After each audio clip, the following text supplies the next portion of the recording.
So let's talk about Michael Jackson. The man was a global superstar, a legend, an icon.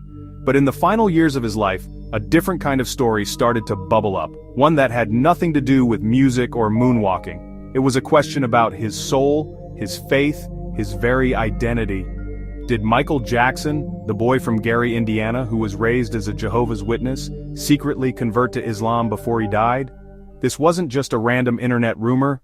It was a story that grew legs, ran a marathon, and picked up a few gold medals along the way.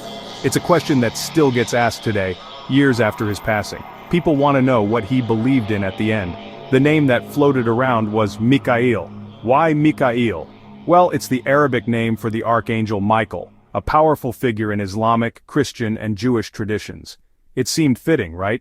The biggest pop star in the world, taking on the name of an angel. You can't talk about Michael and Islam without talking about his older brother, Jackson. He converted to Islam in 1989 after a trip to Bahrain. He was very public and very proud of his faith. He spoke openly about how it brought him peace and clarity. He gave him books about Islam, and they had long conversations about spirituality. Jermaine has said in interviews that Michael was very drawn to the teachings. He was fascinated by the call to prayer, the discipline of the faith, and the sense of community it offered. A major British tabloid, The Sun, ran a front-page story claiming it was a done deal. They reported that Michael had participated in a Shahada ceremony, the formal declaration of faith in Islam, at a friend's home in Los Angeles. News outlets from London to Lahore, from New York to Nigeria picked up the story. It was everywhere. The headline, "Michael Jackson converts to Islam," was pure clickbait gold before we even knew what clickbait was. Every outlet wanted a piece of the action, and few were willing to let rigorous fact-checking get in the way of a sensational story. So, let's get down to brass tacks. What is fact and what is pure speculation? Fact, Michael Jackson was raised as a Jehovah's Witness. This was a core part of his identity for much of his life. Fact, he was a deeply spiritual person who was known to be exploring different belief systems. The central claim of a formal conversion ceremony has never been credibly verified. The sources for that story were anonymous. After his death, his official memorial service was not an Islamic one. It was a multi-faith public celebration of his life.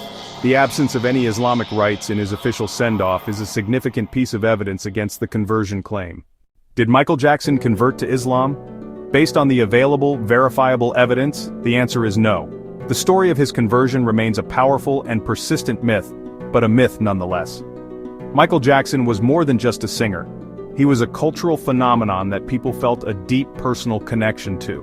His spiritual legacy is not one of conversion to a single organized religion, but one of a lifelong, eclectic search. His faith was personal, complex, and perhaps known only to him. Instead of being a Muslim, the evidence suggests Michael Jackson remained what he had always been, a uniquely spiritual individual on his own path. And maybe, for a figure as singular as the King of Pop, that's the most fitting truth of all.